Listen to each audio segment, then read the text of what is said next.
Welcome back. সকলকে স্বাগত জানাচ্ছি। শুরু হচ্ছে আফটার মিডনাইট স্টোরিজের ৩৩ নম্বর এপিসোডে, এবং আজকের এপিসোডটি স্পেশাল এপিসোড। আজকের এপিসোডে আপনারা শুনবেন 3টে ঘটনা, একটি স্বপ্নের ঘটনা, একটি বাংলোর ঘটনা এবং একটি বিড়ালের জিনের ঘটনা। দেখা যাক, আমি বেশি কিছু বলছি না, জাস্ট হিন্ট দিলাম। শুরু হচ্ছে আজকের এপিসোড। এখন এমন একটি ঘটনা শুনবেন যে ঘটনাটা ঘটে চলেছে দীর্ঘ ১৯ বছর ধরে। একজন ভদ্রমহিলা, তিনি ১৯ বছর ধরে নানান প্যারানর্মাল এনকাউন্টার ফেস করছেন। আমার মনে হয় এনার এমন বেশ কিছু পাওয়ার আছে, এমন কিছু সেন্সেস রয়েছে যে সেন্সগুলো এই অতিলৌকিক ঘটনাকে সেন্স করতে পারে। এই ঘটনাটি শুনুন, শুনলে অবাক হবেন। হয়তো কারো কারোর মনে হতে পারে যে আমার সাথেও এমন ঘটলে ভালো হতো, কে জানে কার কি মনে হয়। তবে কেউ একজন তো তাকে ছেড়ে যায়নি ১৯ বছর ধরে, যে রাত দুটোয় আজও আসে। চলুন বলছি এই ঘটনাটা। আজ যে ঘটনাগুলো বলবো এগুলো একজন শ্রোতার নিজের অভিজ্ঞতা। তার নাম রজত সেন, বর্ধমান থেকে বলছেন। ঘটনাগুলো একটা দুটো নয়, ছোটবেলা থেকে শুরু করে আজ অবধি প্রায় ১৯ বছর ধরে চলছে এই ঘটনাগুলো।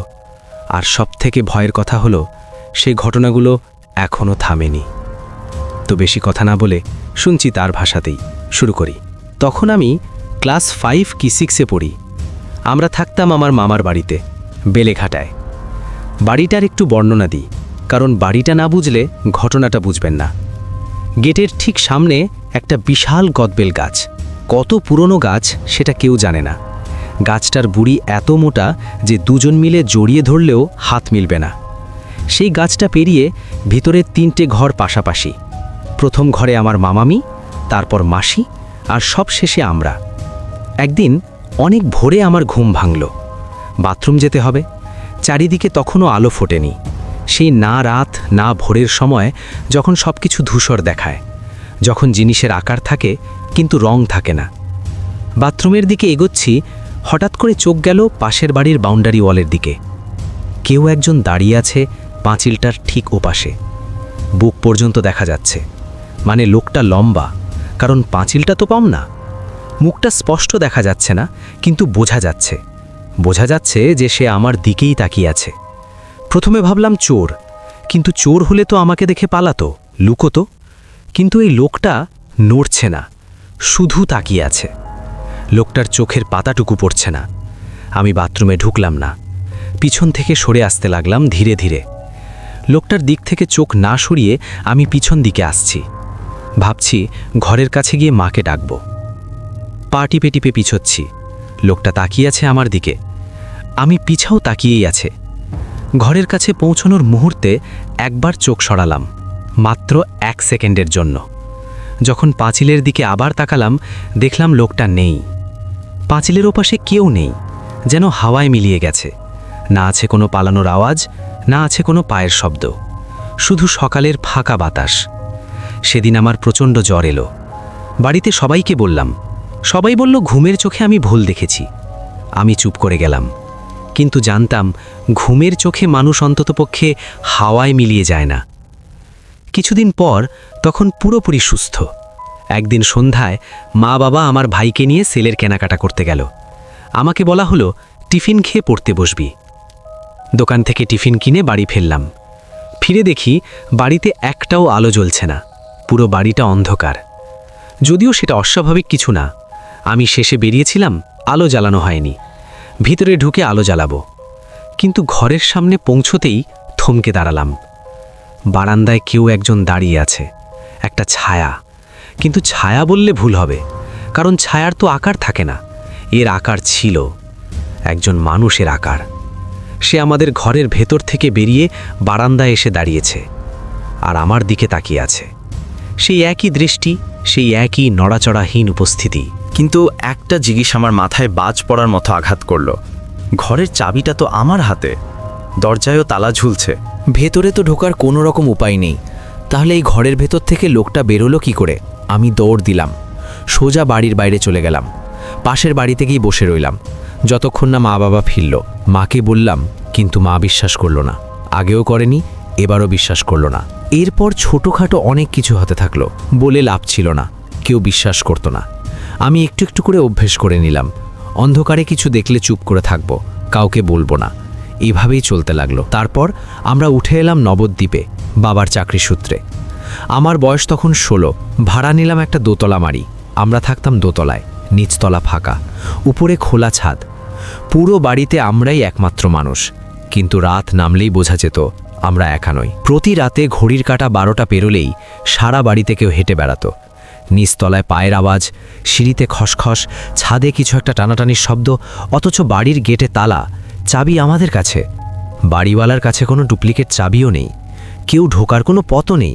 সকালে উঠে ছাদে গিয়ে দেখতাম চেয়ার উল্টে পড়ে আছে, মাদুর ছড়িয়ে ছিটিয়ে আছে, জিনিসপত্র পুরো লণ্ডভণ্ড হয়ে গেছে, যেন রাতে কেউ সেখানে ছিল, কেউ কিছু একটা করছিল। আমরা সেই বাড়ি ছেড়ে দিলাম। এবার উঠলাম বাড়িওয়ালার ভাইয়ের বাড়িতে। এখানে আরও অনেকে থাকতো, মানুষজন আছে, একটু ভরসা লাগতো। একদিন রাতে বাথরুম যাব বলে উঠেছি। ঘর থেকে বেরোতেই দেখি বাড়িওয়ালার ভাইয়ের ছেলে, ওই দাদাটা, আমার আগেই বাথরুমে ঢুকে গেল। আমি কিন্তু স্পষ্ট দেখেছি, গায়ে লুঙ্গি, ছিনাটা বাথরুমের দরজা বন্ধ করল সে। ভাবলাম একটু ওয়েট করি। 5 মিনিট, 10 মিনিট, 15 মিনিট, বাথরুম থেকে শব্দ বেরোচ্ছে না। 20 মিনিট বেরিয়ে গেল। অস্বস্তি হচ্ছে, আর ধরে রাখতে পারছি না। সাহস করে এগিয়ে গিয়ে দরজায় টোকা দিতে যাব, দেখি দরজাটা খোলা, ভেতরে কেউ নেই, বাথরুম ফাঁকা। সকালে সে দাদাকে বললাম, কাল রাতে তোমাকে বাথরুমে ঢুকতে দেখলাম, তারপর কোথায় গেলে? সে বলল, আমি তো রাত্রিবেলা উঠিনি ঘুম থেকে। পরে জানলাম বাড়িওয়ালার এক দাদা ছিল, মানে বাড়িওয়ালার বড় ভাই, তিনি এই বাড়িতেই মারা গেছেন। চেহারায় তার সঙ্গেই ছেলেটার খানিকটা মিল ছিল। আমি যাকে বাথরুমে ঢুকতে দেখেছিলাম সে জীবিত কেউ ছিল না। এরপর শুরু হলো আরেক অধ্যায়। এটা আগেরগুলোর চেয়ে আলাদা। এটা চোখে দেখা যায় না, এটা ঘুমের ভেতরে দেখা। আমি স্বপ্ন দেখতে শুরু করলাম, কিন্তু সাধারণ স্বপ্ন না। যে স্বপ্নটা দেখতাম সেটা ঘটত, 2-3 দিনের মধ্যে ঘটত, হুবহু। স্বপ্নে দেখলাম কেউ একজন মারা গেছে, 2-3 দিনের মধ্যে সত্যি কেউ না কেউ মারা যেত। স্বপ্নে দেখতাম কারুর বিয়ে ঠিক হচ্ছে, কিছুদিনের মধ্যে খবর আসতো কারুর বিয়ে ঠিক হয়েছে। একদিন স্বপ্নে দেখলাম পাশের বাড়িতে কেউ একজন মারা গেছে।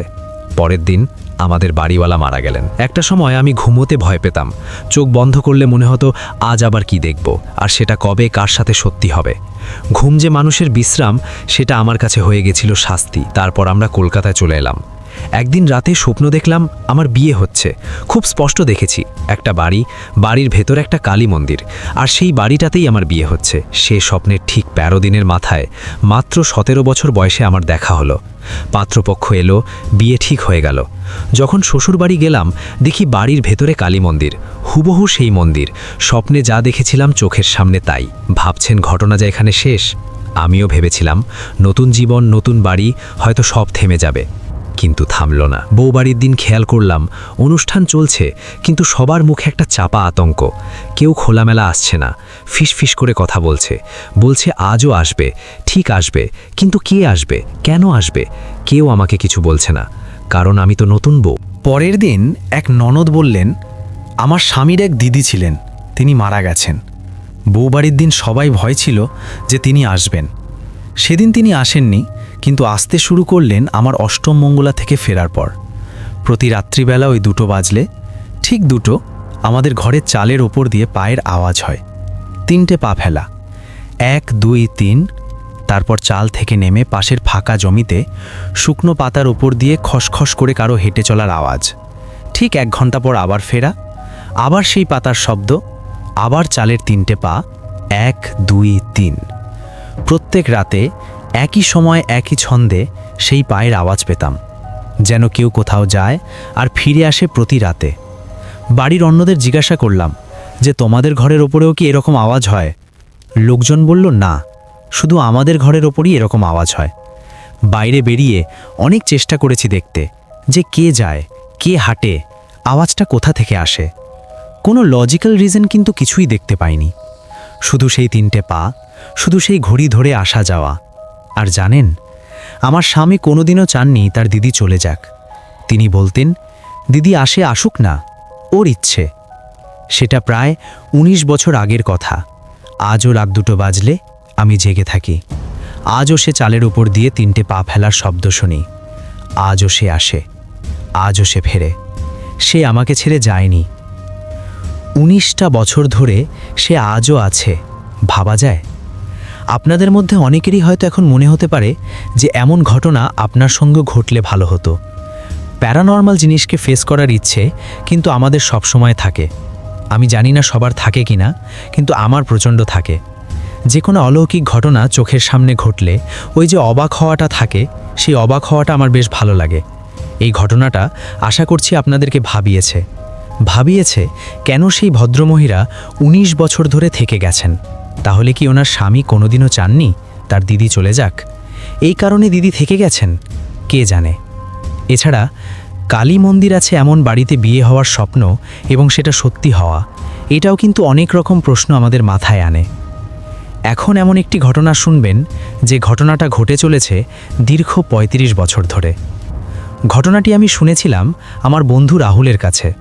কলেজের 2য় বর্ষে আমাদের পরিচয়, একই বিষয় পড়তাম বলে বন্ধুত্ব হতে দেরি হয়নি।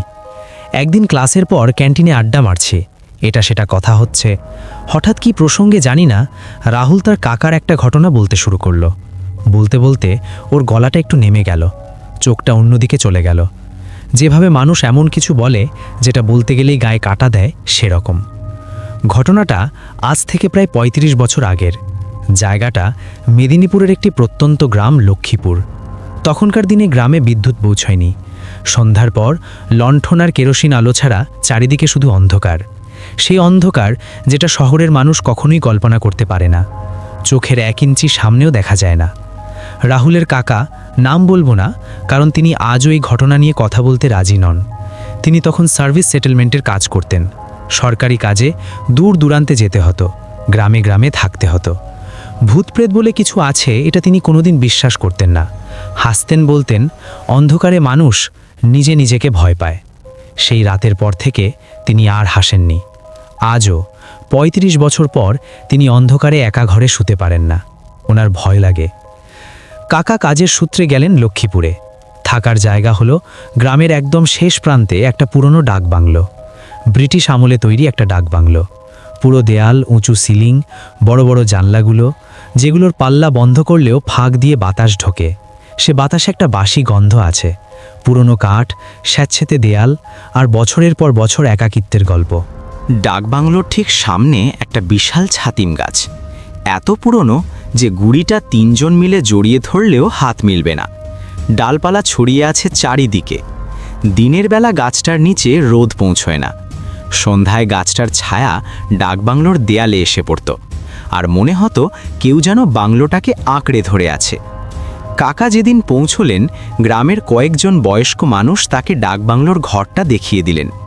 যাওয়ার আগে একজন শুকনো চেহারার মানুষ, মাথায় পাকা চুল, গেঁজে কাকার হাত ধরে বললেন যে, বাবু, একটা কথা বলেই রাখি, রাত 10টার পর বারান্দায় বেরোবেন না, আর ছাতিম তলায় কেউ কাঁদলে বা হাসলে সাড়া দেবেন না, বলবেনও না।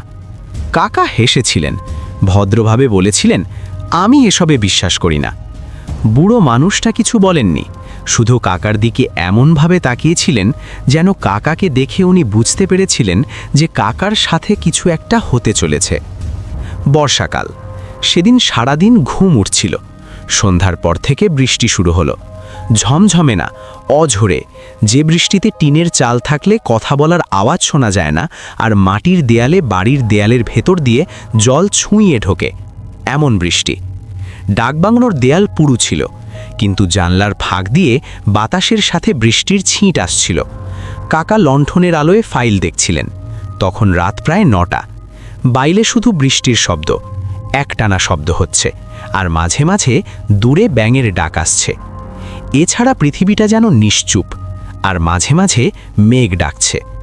হঠাৎ করে বৃষ্টির শব্দের ভিতর দিয়ে আরেকটা শব্দ এলো, খচখচ করে। শব্দটা বাইরে থেকে আসছে, বারান্দার দিক থেকে, যেন কেউ ভেজা ঘাস মারিয়ে হাঁটছে, ধীরে ধীরে। কিন্তু বৃষ্টিতে বাইরে কে হাঁটবে এত রাতে? কাকা ভাবলেন পাহারাদার হবে। গলা খাড়িয়ে ডাকলেন, কে ওখানে? বৃষ্টির শব্দ ছাড়া আর কোনো শব্দ পাওয়া গেল না। পায়ের শব্দটা থেমে গেছে। কাকা লণ্ঠন হাতে তুলে নিলেন, দরজা খুলে বারান্দায় পা রাখলেন। লণ্ঠনের হলুদ আলোটা বৃষ্টির পর্দার মধ্যে দিয়ে বেশি দূর পৌঁছল না। বারান্দার মেঝেটা দেখা যাচ্ছে, সিমেন্টের মেঝে। আর সেই ভেজা মেঝেতে পায়ের ছাপ। কাকা প্রথমে একটু স্বস্তি পেলেন, কেউ তাহলে সত্যিই এসেছিল। কিন্তু তারপরেই তার চোখ ছাপগুলোর দিকে গেল ভালো করে, আর তিনি বুঝলেন কিছু একটা ঠিক নেই। পায়ের ছাপগুলো উল্টো, আঙুলগুলো যেদিকে থাকা উচিত সেদিকে গোড়ালি, আর গোড়ালি যেখানে থাকা উচিত সেখানে আঙুল। পুরো পায়ের ছাপটা পিছন দিকে করা, যেন যে হেঁটেছে সে সামনের দিকে তাকিয়ে পিছনের দিকে হাঁটছিল, অথবা যে কথাটা ভাবতে গিয়ে কাকার পেটের ভেতরটা মুচড়ে যাচ্ছিল তার কি পা উল্টো। সেই পায়ের ছাপ বারান্দার মেঝে থেকে দেয়ালে উঠে গেছে, সোজা দেয়াল বেয়ে, যেন সে হাঁটছিল মেঝে থেকে দেয়ালে। দেয়াল থেকে ছাপগুলো উঠে গেছে সিলিংয়ের দিকে, আর তারপর অন্ধকারে মিলিয়ে গেছে। কাকা সেদিন এমন একটা শীতল স্রোত বয়ে গেল যেটা বর্ষার ভেজা হাওয়ার জন্য নয়। তিনি পিছন ফিরতে যাবেন, ঘরে ঢোকে দরজা বন্ধ করবেন, ঠিক তখনই ছাতিম গাছের দিক থেকে অন্ধকারের ভিতর থেকে একটা হাসির আওয়াজ শুনতে পেলেন কাকা। এটা কি কোনো মেয়ের হাসি? পরে কাকা এটা বর্ণনা করতে গিয়ে বলেছিলেন, এটা যেন লোহার উপর লোহা ঘষলে যে শব্দ হয় সেরকম কিছু একটা, কিন্তু তার ভিতরে একটা ছন্দ আছে। আর সবচেয়ে ভয়ের ব্যাপার হলো শব্দটা কান দিয়ে ঢুকছে না, শব্দটা যেন সোজা মাথার ভিতর তৈরি হচ্ছে। মগজের পিছনের দিকে যেখানে গড় মেরুদণ্ডের সঙ্গে যুক্ত হয়, ঠিক সেই জায়গায় কেউ যেন একটা কাঁটা ঢুকিয়ে দিয়েছে। কাকা দাঁড়ালেন না, ঘরে ঢুকে দরজা খিল দিয়ে দিলেন, খাটে গিয়ে বসলেন। ওনার হাত কাঁপছে, তিনি কাঁপলেও নিজেকে বোঝানোর চেষ্টা করছেন যে এটা হয়তো মনের ভুল। অন্ধকারে চোখ ভুল দেখে, গ্রামের লোকের গল্প মাথায় ঢুকেছে, তাই হয়তো ভয় পাচ্ছেন তিনি। যুক্তি দিয়ে ভাবলে হয়তো সব কিছুরই ব্যাখ্যা আছে। পায়ের ছাপ জলে ভেজা মেঝেতে, আলোর ভুল, হাসি, বন্য কোনো প্রাণী হবে কি? তিনি নিজেকে ধরে রাখলেন। হঠাৎ করে একসময় লণ্ঠনটা নিভে গেল, মনে হলো যেন কেউ ফু দিয়ে নেভালো। কিন্তু ঘরের দরজা জানলা বন্ধ, বাতাস আসার কোনো পথ নেই। এক মুহূর্ত আগে লণ্ঠনের শিখা স্থির ছিল, আর পরের মুহূর্তেই গোটা ঘর জুড়ে ঘুটঘুটে অন্ধকার। সে অন্ধকার যেটা চোখ খোলা আর বন্ধ রাখার মধ্যে কোনো তফাৎ রাখে না। অন্ধকারে বসে আছেন কাকা, উনি নিজের নিঃশ্বাসের শব্দ শুনতে পাচ্ছেন, হৃদস্পন্দন যেন কানে বাজছে। উনি বেশ ভয় পেয়েছেন। তারপর হঠাৎ করে একটা গন্ধ এলো, মনে হলো যেন পচা মাংস, আর তার সাথে একটা পোড়া পোড়া গন্ধ। চামড়া পড়লে যেরকম গন্ধ হয় সেরকম। সে গন্ধ ঘরটা ভরিয়ে ফেলল, এত দ্রুত যে গন্ধটা মনে হলো দেয়ালের ভিতর থেকে বেরোচ্ছে। আর তখনই কাকার ডান কানের একদম কাছে কেউ যেন নিঃশ্বাস ফেলল, এত কাছে মনে হলো যেন কানের লতিটা ঠান্ডায় অসাড় হয়ে গেছে। কেউ একজন কিছু একটা ঠিক তার পাশে দাঁড়িয়ে আছে অন্ধকারে, ইঞ্চিখানিক ব্যবধানে। কাকার গোটা শরীরটা জমে গেছে। তিনি বুঝলেন অন্ধকারে বসে থাকলে এই জিনিসটাকে তিনি বুঝতে পারবেন না, এবং ভয়ে তাকে শেষ করে দেবে। এরকম ভয়ে তিনি এর আগে কখনো পাননি। আলো জ্বালাতে হবে। কাঁপতে কাঁপতে তিনি পকেটে হাত দিলেন, দেশলাই বের করলেন। আঙুল কাঁপছে এত বেশি যে প্রথমবার কাঠিটা ভেঙে গেল, দ্বিতীয়বার জ্বলল না, তৃতীয়বার একটি ক্ষীণ আলো ফুটল। দেশলাইয়ের কাঠি থেকে লণ্ঠনে আগুন ধরাতে 3 সেকেন্ড সময় লেগেছিল, কিন্তু সেই 3 সেকেন্ড কাকার কাছে যেন 3 যুগ। লণ্ঠনটা জ্বলে উঠল, গোটা ঘর আলোকিত হলো, আর কাকা দেখলেন সিলিং থেকে কেউ ঝুলছে উল্টো হয়ে। পা দুটো সিলিংয়ের সাথে আছে যেভাবে বাদুর ঝুলে, আর পুরো শরীরটা মাথা নিচু করে ঝুলছে। কিন্তু শরীরটা মানুষের না, মানে পাকালো মানুষের, কিন্তু চেহারায় চামড়া নেই। পুরো শরীরটা কাঁচা লাল মাংসের মতো। গন্ধটা আরও বেড়ে গেছে। গোটা ঘর জুড়ে যেন কেউ সযত্নে ধৈর্য ধরে পুরো শরীর থেকে চামড়াটাকে তুলে নিয়েছে। জায়গায় জায়গায় হাড় দেখা যাচ্ছে লাল মাংসের ফাঁকে, আর সেই চামড়াহীন শরীর থেকেই সেই গন্ধটা আসছে, পচা মাংস আর পোড়া চামড়ার মিশ্রণ। লোকটার মুখটা কাকার মুখের ঠিক সামনে, 1 হাত দূরত্বে। চোখ নেই, চোখের জায়গা দুটো গভীর কালো গর্ত, আর সে গর্ত থেকে ধীরে ধীরে লালচে তরল গড়িয়ে পড়ছে কপাল বেয়ে, কারণ সে উল্টো ঝুলছে। তরলটা কপাল বেয়ে চুলের ভিতর থেকে নামছে আর মেঝেতে টপ টপ করে পড়ছে। একটা লম্বা কালো জিভ মুখ থেকে বেরিয়ে ঝুলছে। স্বাভাবিক মানুষের জিভ এতটা লম্বা হয় না, যেন টানলেই বেরোতে থাকবে জিভটা। সেই জিভটা একবার নড়ে উঠল। সে চোখহীন চামড়াহীন মুখ থেকে একটা শব্দ বেরোলো ফিসফিস করে, এত কাছ থেকে যে প্রতিটা অক্ষর কানের পর্দায় স্পষ্ট। বাবু, আমাকে একটু আগুন দেবেন, খুব শীত করছে। এই কথাটা শোনার পর কাকা জ্ঞান হারান। পরদিন সকালে গ্রামের লোকেরা দরজা ভেঙে তাকে উদ্ধার করেন। তিনি মেঝেতে পড়েছিলেন, চোখ খোলা, কিন্তু কাউকে চিনতে পারছিলেন না। 3 দিন তিনি জ্বরে ভুগেছিলেন। জ্বরের ঘোরে বারবার একটি কথা বলতেন, আগুন দাও, ওকে আগুন দাও, ওর শীত লাগছে। সুস্থ হয়ে কাকা লক্ষ্মীপুর ছাড়লেন, কিন্তু যাওয়ার আগে গ্রামের সেই বুড়ো মানুষটার কাছে গেলেন, যিনি প্রথম দিন সাবধান করেছিলেন। জিজ্ঞাসা করলেন, ওটা কি ছিল? বুড়ো চুপ করে রইলেন কিছুক্ষণ, তারপর বললেন, বছর 35 আগে ওই বাংলোতে একজন নায়েব থাকত, খাজনা আদায় করত গ্রামে গ্রামে, বড় অত্যাচারী ছিল। একদিন গ্রামের লোক আর সহ্য না করতে পেরে তাকে ধরে ওই ছাতিম গাছের সাথে বেঁধে আগুন ধরিয়ে দেয়। লোকটা জ্বলছিল, কিন্তু পুরোটা পুড়ে যায়নি, আধপোড়া অবস্থায় মরেছিল। মরার আগে চিৎকার করছিল যে আগুন নেভাও, আগুন নেভাও, খুব শীত করছে। এরপর বয়স্ক লোকটা কাকাকে বলেছিল, পোড়া মানুষের শরীরে শীত লাগে বাবু, চামড়া পুড়ে গেলে শরীর তাপ ধরে রাখতে পারে না। বুড়ো থামলেন, তারপর বললেন, ও এখনও শীত পায়, ও তো আগুন খোঁজে। যে কেউই বাংলোতে রাতে থাকে তার কাছেই আসে, ও ভাবে এরা বোধহয় আগুন দেবে। কাকা জিজ্ঞাসা করলেন, কিন্তু ও ছাতিম গাছে থাকে নাকি বাংলোতে? বুড়ো বললেন, ও দুটোতেই আছে বাবু, দিনের বেলায় ছাতিম গাছে থাকে, রাত হলে বাংলোয় আসে। কারণ ও নায়েব ছিল, বাংলো ওর ঘর ছিল। মরার পরেও ও ঘরে ফেরে, মরার পরেও ও এখন দরজা দিয়ে আর ঢোকে না, দেয়াল বেয়ে, সিলিং বেয়ে যেভাবে খুশি আসে। সে দাগ বাংলোটা আজও আছে পরিত্যক্ত, দেয়ালে ঘাস গজিয়েছে, চাল ভেঙে পড়েছে জায়গায় জায়গায়।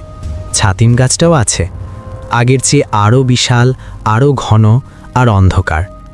গ্রামের লোকে বলে, আজও বর্ষার রাতে যখন বৃষ্টি অঝরে পড়ে আর চারিদিক অন্ধকারে ডুবে যায়, তখন ওই পথ দিয়ে কেউ গেলে শুনতে পায় একটা হাসি। গ্রামের মানুষ জানে যে সেই হাসিতে সাড়া দিতে নেই, ফিরেও তাকাতে নেই, কারণ যে আগুনে পুড়ে মরে তার শীত কোনোদিনও মেটে না। আর যে আগুন খোঁজে সে খুঁজতেই থাকে, যুগের পর যুগ, রাতের পর রাত। কারণ মৃত্যুর পর না আছে আগুন, না আছে উষ্ণতা, আছে শুধু সেই চিরকালের শীত যেটা হাড়ে হাড়ে বসে আর কোনোদিন ওঠে না। এখন এমন একটি ঘটনা শুনবেন যা অনেকের কাছে বিশ্বাস করা কঠিন হবে, কিন্তু ঘটনাটি সত্য। আমি যেখানে পড়তে যাই সেখানকার এক মাদ্রাসার হুজুরের কাছ থেকে শোনা একটা হাড় করা ঘটনা আজ নিয়ে এসেছি। চল শুরু করা যাক। আমি ইমরান। ছোটবেলা থেকেই আব্বু আমাকে ভালো শিক্ষার আশায় একটা মাদ্রাসায় ভর্তি করিয়ে দিয়েছিলেন। সেখানে আমাদের জীবনটা ছিল একেবারে আলাদা। একটা ছোট্ট ঘরে আমরা 6 থেকে 8 জন ছাত্র একসঙ্গে ঘুমাতাম, থাকতামও। নিয়ম শৃঙ্খলার মধ্যে আমাদের মাদ্রাসায় নিয়ম ছিল প্রতি সপ্তাহে একজনের উপর পড়ত সবার থালা বাসন বাজার দায়িত্ব। একদিন সে দায়িত্ব এসে পড়ল আমার ওপর। আমাদের রান্নাঘরটা ছিল বিশাল, পুরোটাই টিনের তৈরি। থালা বাসন ধোয়ার জায়গাটা ছিল একেবারে শেষ প্রান্তে। পাশে হাত মুখ ধোয়ার ব্যবস্থা ছিল, কিন্তু জায়গাটার একটা অদ্ভুত দিক ছিল। সেই সাইডের ওপরের দিকে বেড়ার পার্টিশন ছিল না। জায়গাটা একদম খালি ছিল বলে সরাসরি টিনের চাল দেখা যেত। রাত পড়ার সাথে সাথেই সেই ফাঁকা অংশটা যেন একটা অন্ধকার গহ্বরে পরিণত হতো, যেন সেখানে আলো ঢুকতে ভয় পায়। সেদিনও ঠিক তেমনই একটা রাত ছিল। রান্নাঘরের কোণে ঝুলনো হ্যারিকেনের আলোটা কাঁপছিল, আর অদ্ভুতভাবেই তার আলো ধীরে ধীরে নীলচে হয়ে উঠছিল। ওই ফাঁকা বেড়ার উপর সবসময় বিড়াল চলাফেরা করত। আমাদের হুজুর তাদের খুব আদর করতেন। আমি যখন থালা মাজছিলাম, হঠাৎ করেই দেখলাম দুটো সাদা বিড়াল ওপর থেকে ম্যাও ম্যাও করছে। তাদের চোখে যেন ক্ষুধার ছায়া। আমার মায়া হলো। আমি একটু দুধ দিয়ে ভাত মেখে তাদের সামনে রাখলাম। তারা সে ফাঁকা জায়গা থেকে লাফ দিয়ে নিচে নেমে এলো এবং শান্তভাবে সে খাবারটা খেতে শুরু করলো। আমি তাদের মাথায় হাত বুলিয়ে দিচ্ছিলাম। সব কিছু যেন স্বাভাবিকভাবেই চলছিল, কিন্তু হঠাৎ কোথা থেকে যেন একটা কালো বিড়াল এসে হাজির হলো। ওর উপস্থিতিটাই অস্বাভাবিক ছিল, যেন অন্ধকার ছিঁড়ে বেরিয়ে এসেছে। আমি ভাবলাম এটা বাইরের কোনো বিড়াল, হুজুরের বিড়ালদের খাবার খেতে এসেছে। বিরক্ত হয়ে একটা লাঠি তুলে তাকে তাড়াতে গেলাম। যাওয়ার সময় কালো বিড়ালটা আমার দিকে তাকিয়ে এমন একটা বিকট আর তীক্ষ্ণ ফস করে উঠল যা মানুষের আর্তনাদের মতো শোনালো। ওর চোখ দুটো যেন আগুনের গোলার মতো লাল হয়ে উঠছিল। আমি ওকে লাঠি দিয়ে একবার মারি, ও আরও পা বাড়িয়ে যায়। রাত গভীর। হঠাৎ মাঝরাতে ঘুম ভেঙে গেল। টয়লেটে যাওয়ার প্রবল চাপ পেলাম। ভয়ে বুক ধড়ফড় করছিল। আমি পাশে রফিককে ডাকলাম, রফিক চল না, একা যেতে ভয় লাগছে। রফিক অগত্যা ঘুমে বিরক্ত গলায় বলল, আরে তুই যা না একা, আমি ঘুমোচ্ছি। কোনো উপায় না পেয়ে একাই বেরোলাম। টয়লেট থেকে বের হবার সময় হঠাৎ করেই বাইরে একটা বিড়ালের চিৎকার শুনতে পেলাম। আমি থমকে গেলাম। আল্লাহর নাম নিয়ে বাইরে এলাম। চারপাশে কেউ নেই, শুধু নিঃশব্দ অন্ধকার। রুমে ফেরার পথে রান্নাঘরের সামনে এসে দাঁড়াতেই আমার বুক জমে গেল।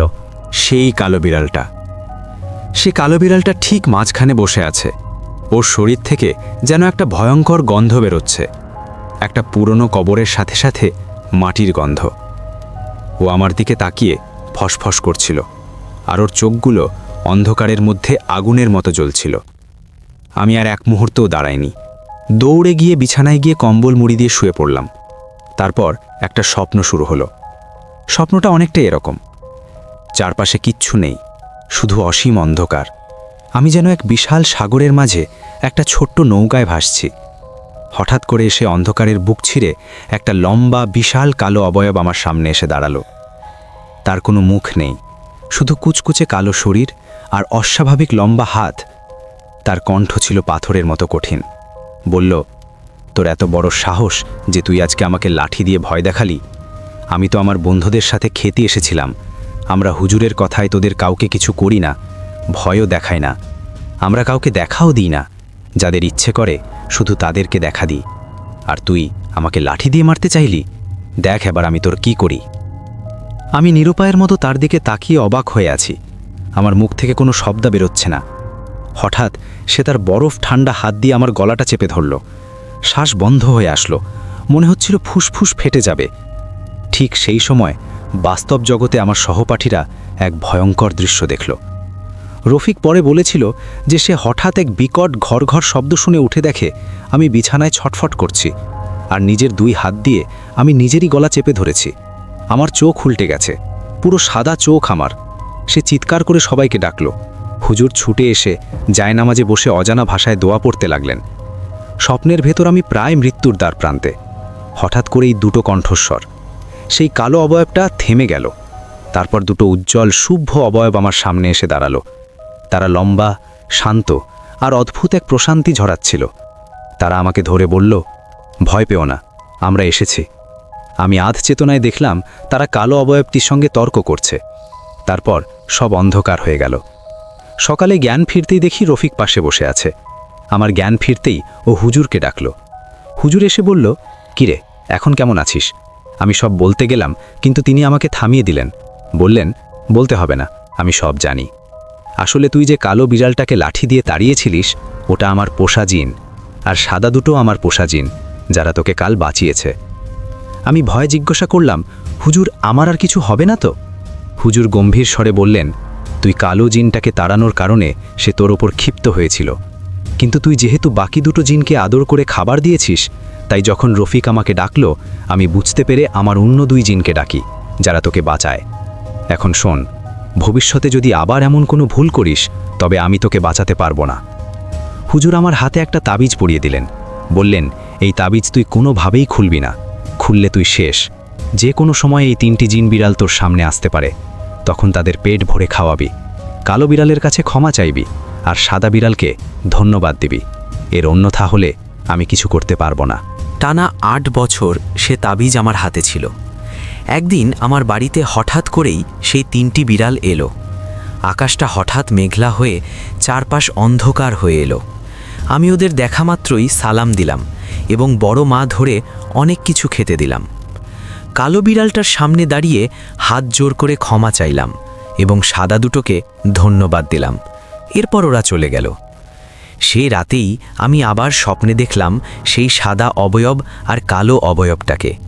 এবার চারপাশটা অন্ধকার ছিল না, বরং গোলাপ বা আগরবাতির মতো একটা পবিত্র সুগন্ধে ভরেছিল।